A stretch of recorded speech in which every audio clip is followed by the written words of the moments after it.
odaadhaa kan sirbu tokko jira.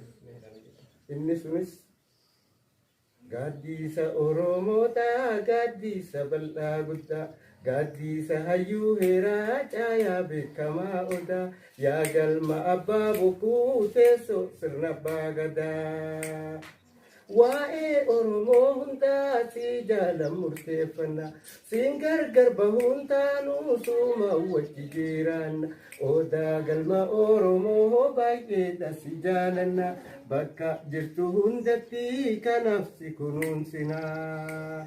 Gaaddisa Oromoota gaaddisa bal'aa guddaa gaaddisa hayyuu heeraa caayaa beekamaa odaa yaa galma abbaa bokkuu teessoo sirna abbaa gadaa. Guddaa galatoomii kabajamtootaa fi daawwattoota Rooblensi Promotion eegan sagantaa keessummaa isin faana gaa jiruun akka bu'aaraa jirtan abdii qabna.